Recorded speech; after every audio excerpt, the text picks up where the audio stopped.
Hello everyone, नमस्कार। हमारे YouTube channel में आपका हार्दिक स्वागत है। दोस्तों, आज की वीडियो में हम जानेंगे बच्छबारस कब है और बच्छबारस की व्रत कथा। भाद्रपद मास के कृष्ण पक्ष की द्वादशी तिथि को बच्छबारस का व्रत किया जाता है। इसे गोवत्स द्वादशी भी कहते हैं और जिन महिलाओं को पुत्र होता है वही ये व्रत करती हैं। इस व्रत में गाय और उसके बछड़ों की पूजा विशेष रूप से की जाती है। ये व्रत पुत्र की लंबी उम्र के लिए किया जाता है। साथ ही जिन्हें संतान प्राप्ति की चाहत है वे भी इस व्रत को करते हैं।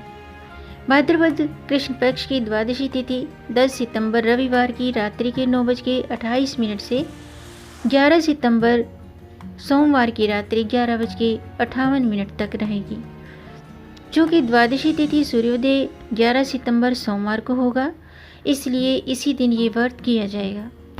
और सोमवार को सर्वार्थ सिद्धि योग, प्रजापति, सौम्य और शिव नाम के 4 शुभ योग रहेंगे। इन शुभ योगों में दिन भर कभी भी गाय और बछड़े की और भगवान श्री कृष्ण की पूजा कर सकते हैं। तो आज की वीडियो में मैं आपको बच्छबारस की व्रत कथा सुनाऊंगी। वीडियो शुरू करने से पहले आपसे एक खास बात। दोस्तों, अगर आप इस चैनल पर नए आए हैं और पहली बार आए हैं तो इस चैनल को सब्सक्राइब कर दीजिए और बेल आइकन बटन प्रेस कर दीजिए ताकि आने वाली वीडियो देख सकेंगे आप सबसे पहले। और जिन्होंने मेरा चैनल सब्सक्राइब कर दिया है उनका दिल से आभार, बहुत बहुत धन्यवाद। दोस्तों, इसी तरह मेरे चैनल के साथ जुड़े रहिएगा और अपना प्यार हमें देते रहिएगा। वीडियो को अंत तक ज़रूर देखिएगा ताकि कोई भी जानकारी छूट न जाए, क्योंकि आधी अधूरी जानकारी से पूरा लाभ नहीं मिलता है। इसलिए हमारे साथ अंत तक बने रहिएगा। तो आइए शुरू करते हैं।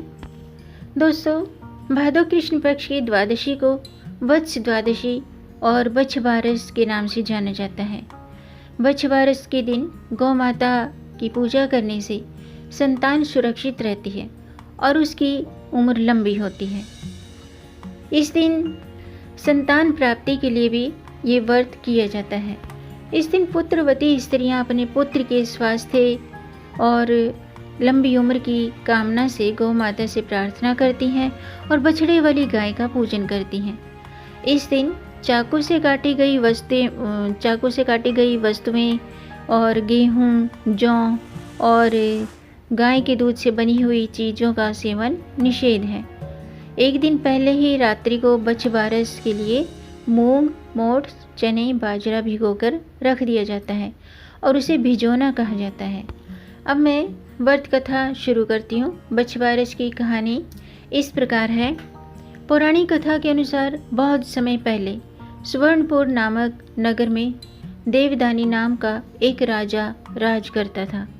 उसकी 2 रानियां थीं। एक का नाम था सीता और दूसरी का नाम था गीता। देवदानी एक न्यायप्रिय और धर्मपरायण राजा था। राजा के पास एक बहुत बड़ी गौशाला थी। उसमें बहुत सी गायें और भैंसें थीं। रानी सीता को एक भैंस अति प्रिय थी और वो उसका बहुत ख्याल रखती थी। वहीं दूसरी ओर रानी गीता को एक गाय और उसका बछड़ा बहुत ज़्यादा प्रिय था और वो उस गाय को अपने सखी मानती थी और उसके बछड़े को अपनी संतान के समान प्यार करती थी। रानी गीता और उस गाय में एक दूसरे के प्रति इतना प्यार देखकर रानी सीता और उसकी भैंस उनसे ईर्ष्या करती थी। रानी सीता स्वयं को रानी गीता से श्रेष्ठ मानती थी और उसकी भैंस भी स्वयं को गायों से श्रेष्ठ मानती थी। परंतु गायों को पूजा जाता देखकर उसको बहुत ईर्ष्या होती थी और ईर्ष्यावश एक दिन उस भैंस ने रानी सीता को रानी गीता और उसकी गाय के विषय में भड़काना शुरू कर दिया। भैंस ने कहा, इस गाय और बछड़े को सब बहुत प्यार करते हैं। राजा देवदानी भी इस गाय और बछड़े में बहुत अधिक रुचि लेते हैं। इस तरह से तो एक दिन तुम और मैं अकेले ही रह जाएंगे। सभी उस गाय बछड़े और रानी गीता को ही सम्मान देंगे। उसकी बातें सुनकर रानी सीता को क्रोध आ गया और असुरक्षा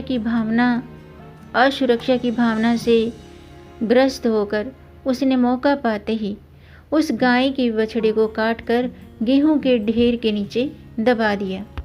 अपने बछड़े को न पाकर वो गाय बहुत दुखी हुई और आंसू बहाने लगी। उसको दुखी देखकर रानी गीता भी व्यथित हो उठी। रानी ने सेवकों को उस गाय के बछड़े को खोजने के लिए कहा, परंतु उसका कोई पता नहीं चल सका। ऐसे ही कुछ दिन बीत गए। एक दिन राजा जब भोजन करने बैठा तो राजा को भोजन में बहुत बुरी दुर्गंध आने लगी। उसे सब तरफ रक्त और मांस ही मांस दिखाई देने लगा। यह देखकर वो भोजन से उठ गया और जैसे ही वो भोजन से उठकर बाहर की तरफ गया तभी बाहर रक्त और मांस के टुकड़ों की बारिश होने लगी। यह सब देखकर राजा बहुत परेशान हो उठा। उसे कुछ भी समझ नहीं आ रहा था कि ऐसा क्यों हो रहा है। तब वो अपने गुरु के पास गया। उसके गुरु बहुत ही ज्ञानी और सिद्ध पुरुष थे। उन्होंने अपने तपोबल से ये जान लिया कि रानी सीता ने भैंस के भड़काने और असुरक्षा भाव के कारण गाय के बछड़े को मारकर गेहूं के ढेर के नीचे दबा दिया है। उन्होंने राजा देवदानी से कहा, हे राजन, तुम्हारी रानी ने एक भैंस की बातों में आकर गाय के बछड़े की निर्मम हत्या करके गेहूं के ढेर के नीचे दबा दिया है। ये सब उसी का परिणाम है। जल्द ही बछबारस आने वाली है। उस दिन तुम अपनी रानियों के साथ गाय बछड़े की पूजा करना और उस भैंस को नगर से निकाल देना। राजा ने आकर सारी बात अपनी रानियों से कही। राजा की बात सुनकर रानी सीता को अपनी भूल का एहसास हुआ और उसने प्रायश्चित करने का निश्चय किया। राजा ने उस भैंस को नगर से बाहर छुड़वा दिया। बछबारस के दिन पूरे विधि विधान से राजा और रानियों ने गाय और बछड़े की पूजा की। उस दिन उन्होंने कोई भी कटी हुई वस्तु का उपयोग नहीं किया और न ही गाय के दूध से बनी हुई वस्तु का उपभोग किया। रानी सीता ने पूजन करके अपनी गलती की क्षमा याचना करी और बछबारस की पूजा के प्रभाव से वो गाय का बछड़ा फिर से जीवित हो गया और उस रानी का पाप भी नष्ट हो गया। बछबारस के दिन गाय और बछड़े का पूजन का विशेष महत्व है। ऐसा करने से, इस व्रत को करने से संतानवती स्त्रियों की संतान दीर्घायु होती है और उनके प्राणों पर कोई भी संकट नहीं आता है। ये थी बछबारस की व्रत कथा। आइए जानते हैं बछबारस की पूजा कैसे करें। बछबारस के दिन पुत्रवती स्त्रियां व्रत रखती हैं और गाय और बछड़े की पूजा करती हैं।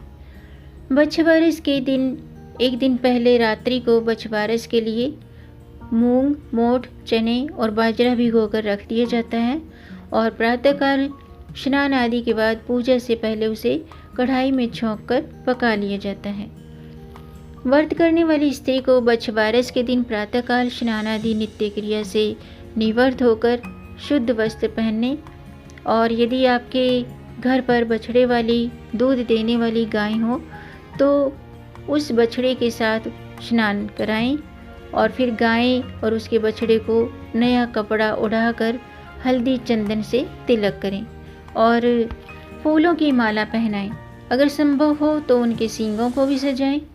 तत्पश्चात तांबे का बर्तन लेकर उसमें पानी भरें, उसमें तिल, अक्षत, इत्र और फूल डालकर गाय पर छिड़कें और उसके पैरों पर जल डालें। इसके अलावा गाय माता के खुर पर लगी हुई मिट्टी से अपने मस्तक पर टीका लगाएं। दीपक जलाकर गौ माता की आरती उतारें और भीगे हुए चने, मूंग, मोठ, बाजरा गाय को अर्पित करें। गौ पूजन के बाद बछबारस की कहानी कहें या सुने और बछबारस के दिन पूरे दिन व्रत रखकर रात को अपने इष्ट देवता का ध्यान करें, पूजन करें और भोजन करें। इस दिन भोजन में गेहूं और जौ नहीं खाना चाहिए। न ही गाय के दूध से बनी हुई किसी चीज़ का सेवन करना चाहिए। व्रत कथा से पता चलता है कि इस दिन चाकू से कुछ भी नहीं काटना चाहिए और न ही चाकू से कटी हुई किसी वस्तु का सेवन करना चाहिए। इस दिन सब्जी काटना भी वर्जित है।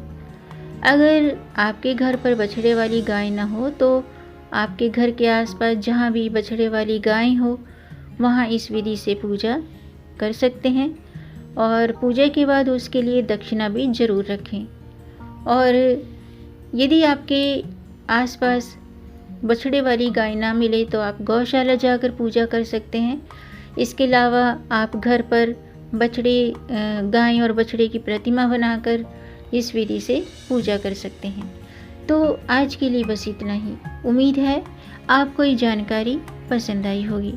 अगर आपको ये जानकारी अच्छी लगी हो तो आप इसे लाइक कर सकते हैं और इस जानकारी को आगे बढ़ाकर अपनी फैमिली में, अपने फ्रेंड्स में ज़्यादा से ज़्यादा शेयर भी कर दीजिए ताकि औरों को भी इससे लाभ प्राप्त हो।